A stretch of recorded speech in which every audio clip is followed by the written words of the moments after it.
Hello guys, welcome back to Learning with Patience. Oke, jadi hari ini saya bikin lagi video latihan reading IELTS karena reading itu ada banyak tipe sebetulnya.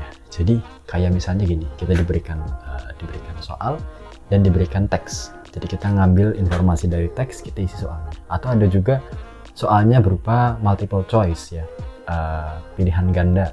Nah, kita ambil informasi. Atau soalnya berupa tabel dan kemudian kita ngambil informasi melengkapi tabel tersebut gitu.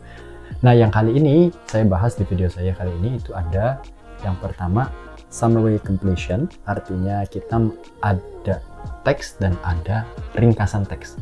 Nah, ringkasan teks ini nggak sepenuhnya terisi gitu ya, ada beberapa informasi yang kosong, itu yang menjadi soal, kita harus melengkapi summary-nya. Yang kedua itu mencocokkan heading atau judul ya. Nah, yang kedua ini cukup lama sih sebetulnya, karena teksnya sendiri ada 5 ya, ada 5 dan itu cukup panjang. Tapi nggak usah takut, kita belajar bareng di sini. Oke, untuk lebih lanjutnya supaya kita nggak bingung, ayo kita mulai.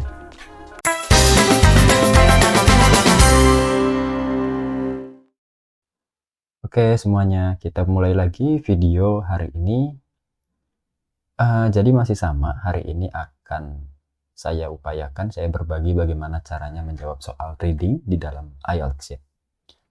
Nah, kalau yang kemarin itu kan, jadi di dalam bagian reading itu ada beberapa jenis, beberapa tipe kegiatan atau tipe soal yang digunakan untuk menguji kemampuan kita dalam mengambil informasi dalam teks bahasa Inggris.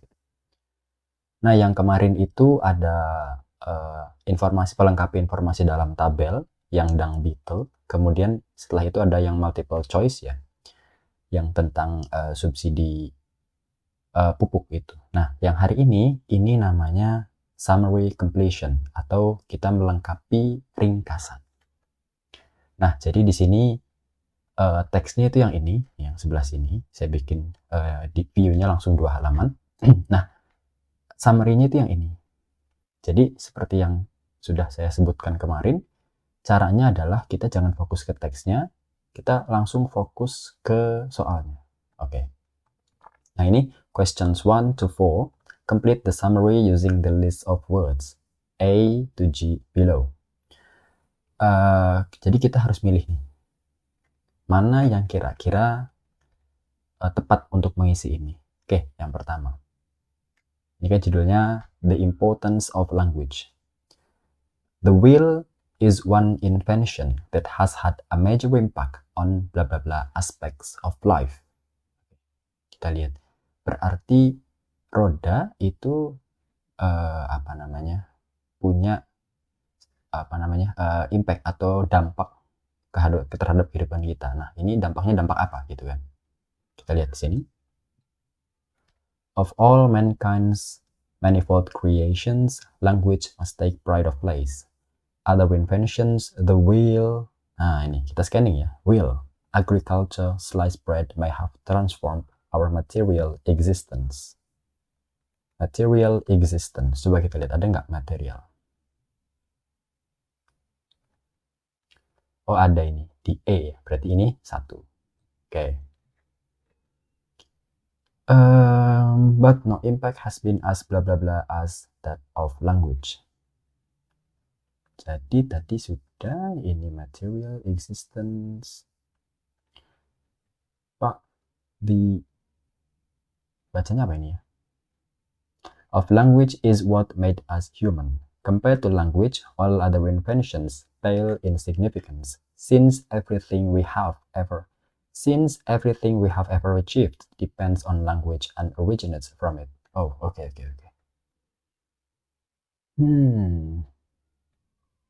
Ini nih, originates from it. Berarti kita bisa ngambil kesimpulan kalau bahasa itu dibandingkan dengan penemuan-penemuan lain yang telah dihasilkan oleh manusia, bahasa itu kayaknya mendasar sekali. Gitu, seperti menjadi dasar atau pondasi atas segalanya. Coba kita lihat. Difficult, admired. Nah, fundamental. Oke.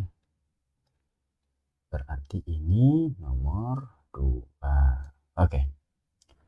Nomor 3 lanjut ya. Language is very bla bla bla. Oke. Yet composed of just a small number of sounds. Oke. Bahasa itu sangat-sangat apa itu ya? Original, easy, complex, difficult, admired.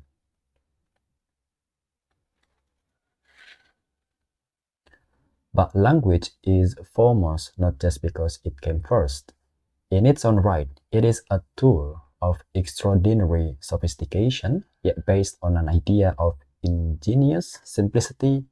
This marvelous invention of composing out of 25 or 30 sounds that infinite variety of expressions which, whilst having in themselves no likeness to what is in our mind, allow us to disclose to others its whole secret, and to make known to those who cannot penetrate it all that we imagine.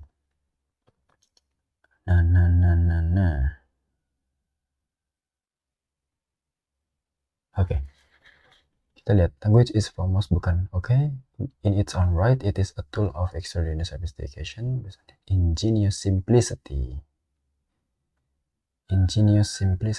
Oke. Simple, ringkas. Coba kita lihat di sini.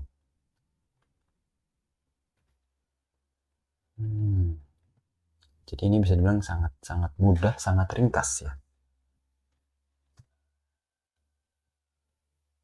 Atau sangat apa ya? Language is very... Sebentar.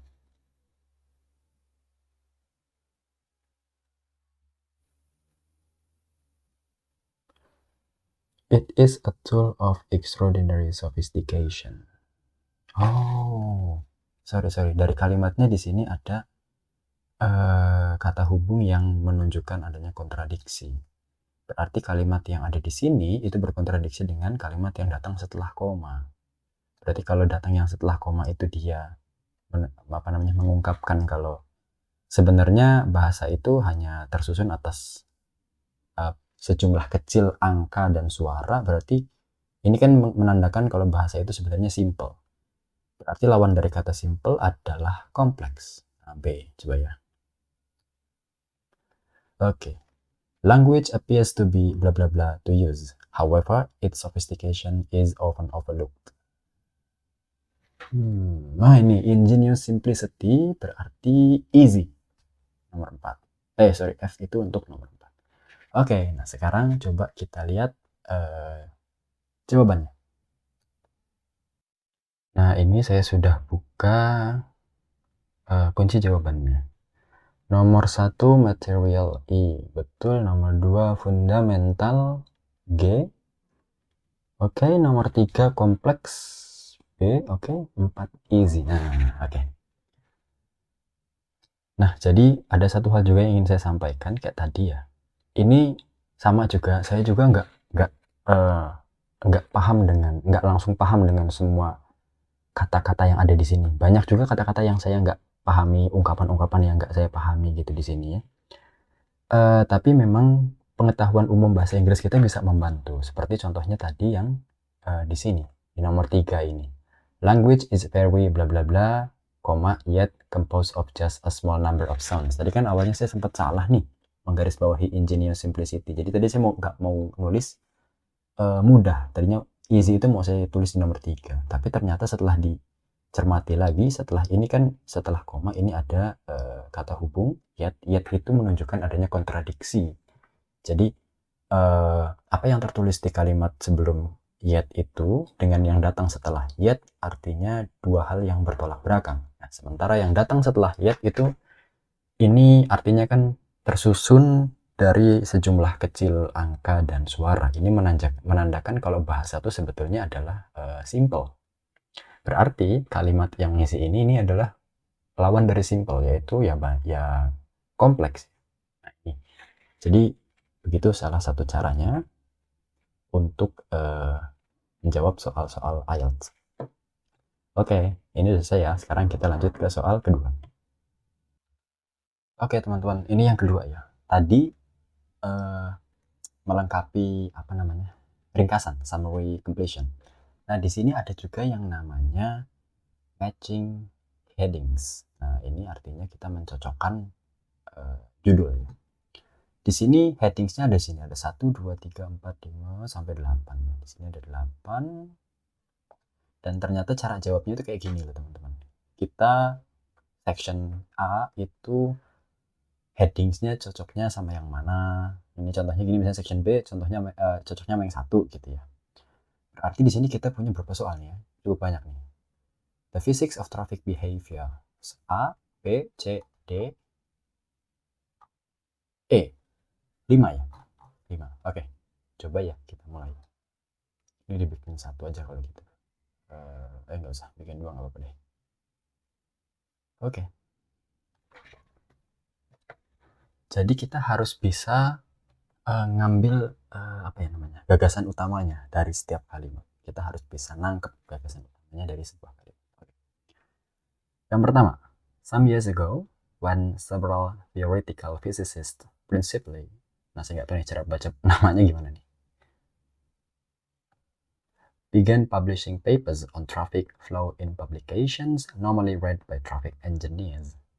They were clearly working outside the usual sphere of investigation. Ini apa, kalimat pertama itu menjelaskan kalau beberapa tahun lalu ada 2 penulis yang mulai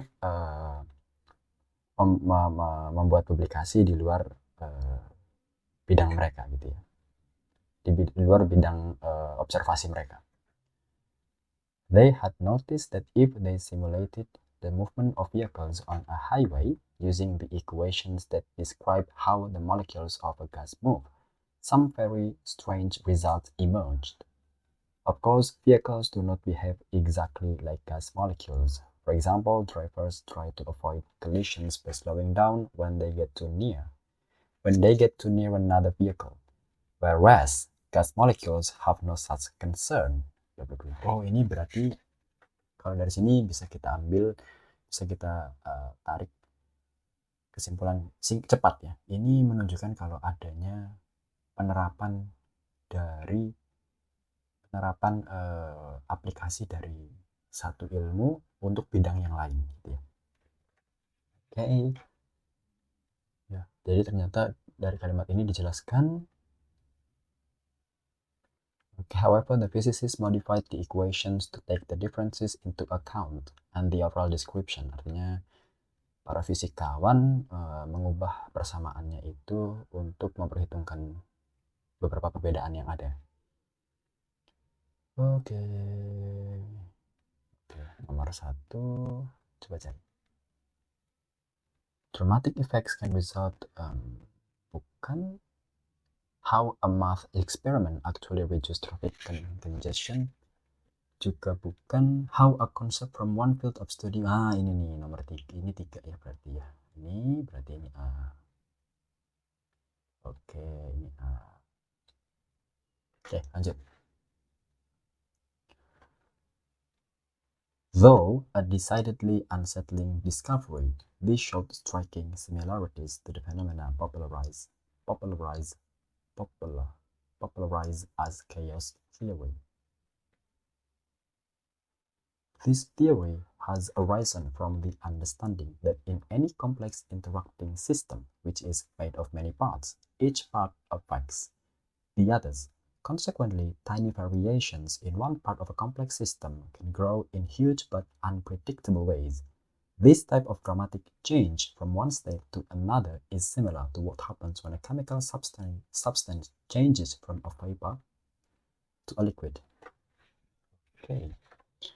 It often happens that water in a cloud remains as a gas even after its temperature and density have reached the point where it could condense into water droplets. However, if the vapor encounters a solid surface, even something as small as a speck of dust, condensation can take place and the transition from vapor to liquid finally occurs. Okay.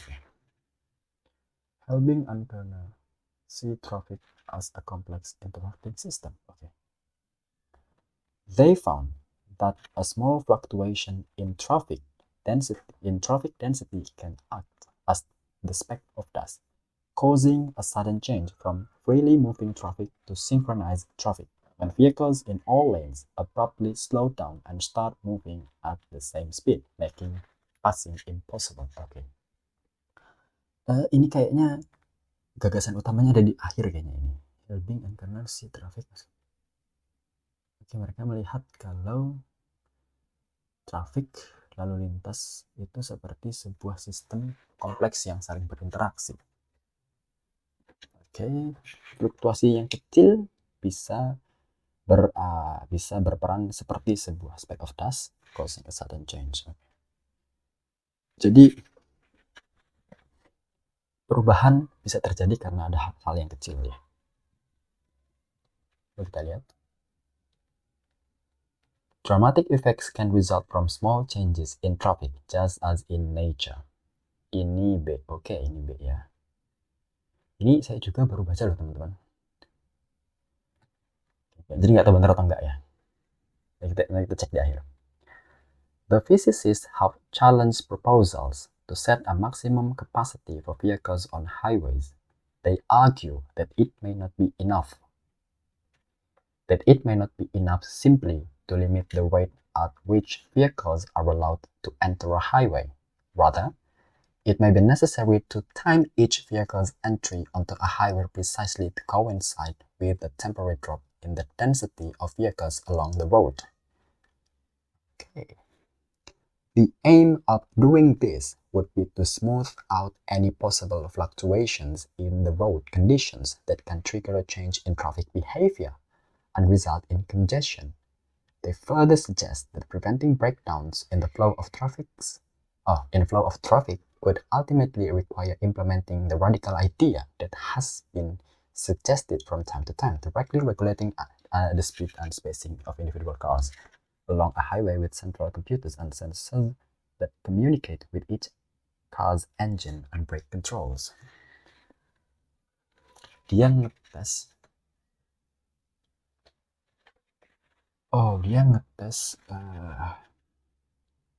teori di atas berarti ya.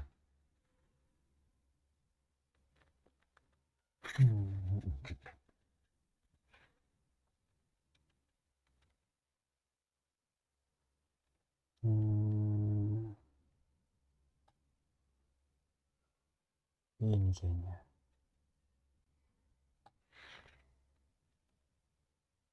They further suggest that preventing breakdowns in the flow of traffic could ultimately require okay, coba kita lihat. How a math experiment actually reduces traffic congestion? I don't know. A lack of investment, bukan. Areas of doubt, bukan. How countries. The impact of driver behavior on traffic speed, bukan. A proposal to take control away. Oh.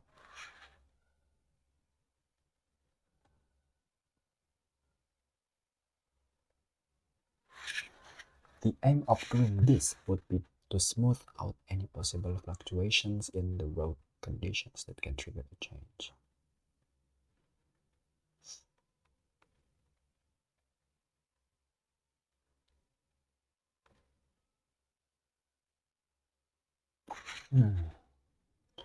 Sepertinya jawabannya dia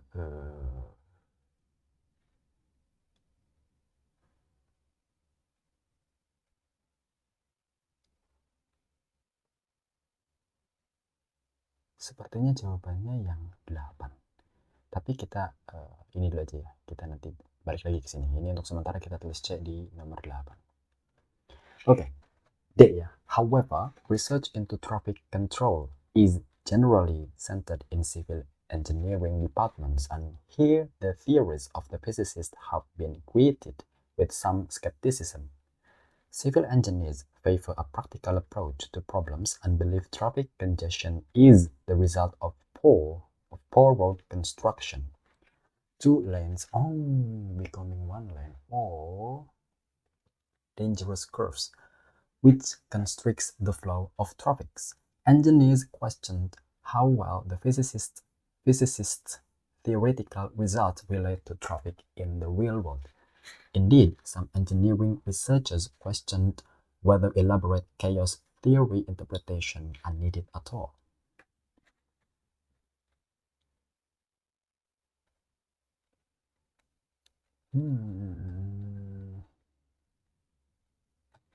Malah nggak rapi ya. Hapus. Lah, nggak bisa hapus ya? Nggak bisa. Since at least some of the traffic phenomena the physicist theories predicted seem to be similar to observations that had been appearing in traffic engineering literature under other name for years, observations which had straightforward cause and effect explanations. Wow. Ini kurang lebih menceritakan adanya kontradiksi antara pendekatan teoritis dengan praktikal. However, research into traffic control is generally centered in civil engineering. Oke, ini ceritanya adanya kontradiksi itu ya. Nah ini, areas of doubt and disagreement between expert. Ini tadi yang mana? Yang D ya. Ini yang D. Oke, sekarang yang E. James Banks, a professor of civil and environmental engineering at San Diego State University in the US, suggested that a sudden slowdown in traffic may have less to do with chaos theory than with driver psychology. As traffic gets heavier and the passing lane gets more crowded, aggressive drivers move to other lanes to try to pass, which also tends to even out the speed between lanes. We also felt that another leveling force is that when a driver in a first lane brakes a little to maintain a safe distance between vehicles, the shock wave travels back much more rapidly than it would in the other slower lanes. Because each following driver has to react more quickly, consequently, as a road becomes congested, the faster moving traffic is the first to slow down. Kalau dia lebih, istilahnya kalau yang D itu tadi ada perbedaan pendapat. Kalau yang itu dia menjelaskan kalau dia mendukung para civil engineering, karena dia juga sebenarnya civil engineering, professor of civil engineering. Dia lebih mendukung kalau sebenarnya apa yang terjadi di lalu lintas itu nggak terlalu berhubungan dengan chaos theory ya, chaos theory, tapi dia lebih berhubungan dengan psikologi pengemudi. Sekarang coba kita lihat. Satu udah enggak, dua no, tiga enggak, tiga udah ya, empat lack of investment enggak, how different countries enggak jauh banget, nggak ada yang bedain, nggak ada yang ngomongin negara. The impact of driver behavior on traffic speed. Nah, ini dia.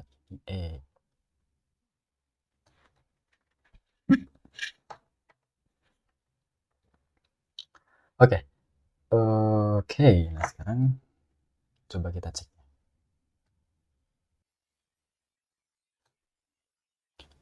Oke, yang pertama, how a concept from one field of study was applied in another. Betul ya? Ini yang nomor satu. Satu ini A. Oke, nomor dua section C. A proposal to take control away from the driver. C, mana sih ini ya? Oke, a proposal betul. Jadi betul ya, ini sudah betul, ini sudah betul. Areas of doubt and disagreement between expert. Berarti yang D. Oke, yang D. The impact of driver behavior on traffic speed. Oke, betul. Jadi ternyata kita betul semua guys. Nah, seperti itu kurang lebih guys. Memang saya juga baca ini nggak semua ngerti ya guys ya. Kayak congestion itu tahu cara bacanya, tapi congestion itu apa ya, lupa. Kemudian chaos theory itu ya orang-orang fisika murni yang ngerti ya, fisika teoritis yang ngerti, kita nggak ngerti. Complex system ya I don't know. Kemudian ya kurang lebih seperti itu teman-teman ya, kurang lebih Gitulah caranya menjawab soal. Kita perlu bagaimana caranya kita scanning, bagaimana caranya kita mencari gagasan utama, bagaimana caranya kita melihat gambaran besarnya, gambaran umumnya, garis besarnya itu seperti apa. Kita tuh diberikan soal ini tuh, ya sebenarnya saya juga terintimidasi, jujur aja, baca soal ini, biarpun sudah beberapa tahun ya serius belajar bahasa Inggris, kemudian juga sudah pernah ngambil IELTS, tapi saya sendiri terintimidasi membaca ini sebetulnya. Dan ini baru baca lah. Kalau yang nomor 1 memang sudah baca sebelumnya, yang A ini. Tapi yang ke bawahnya C, D, dan E itu, nah ini kadang gagasan utama ada di awal, kadang ada di akhir, kadang ada di tengah, kadang mungkin ada di beberapa tempat gitu ya. Jadi oke teman-teman, ini cukup video reading hari ini, kali ini.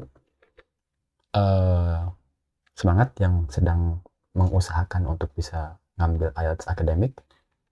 Oke, teman-teman, terima kasih. Dan seperti biasa, kalau link nggak saya cantumkan lagi ya, karena link yang kemarin, di video yang kemarin itu ya sama, tinggal kita pilih aja readingnya di checklist, akademiknya di checklist, nanti kita tinggal pilih macamnya di situ.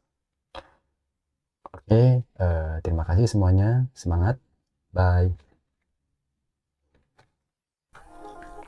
Oke, semuanya, jadi cukup video kali ini sampai di sini. Kedepannya saya akan upayakan ya untuk bikin video-video lagi yang membahas pertama tentang materi. Ternyata setelah kita coba nih nyicipin gimana sih tes IELTS itu, ternyata perlu banget nih kita sama ilmu-ilmu dasar bahasa Inggrisnya.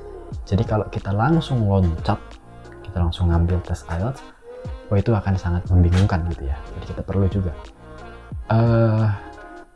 Mungkin kedepannya akan saya coba ya, maksudnya saya coba untuk ngasih materi, juga ngasih tips dalam menjawab. Dan nggak tahu juga ya, mungkin kedepannya juga akan saya coba untuk ngambil soal-soal tes TOEFL gitu ya. Nah teman-teman, kalau udah belajar bahasa Inggris gitu ya, belajar punya keilmuan bahasa Inggris, nanti ketika ingin ngambil tes IELTS, TOEFL, atau tes-tes lain yang lokal ada di negeri kita, itu teman-teman hanya perlu menyesuaikan dengan ininya aja,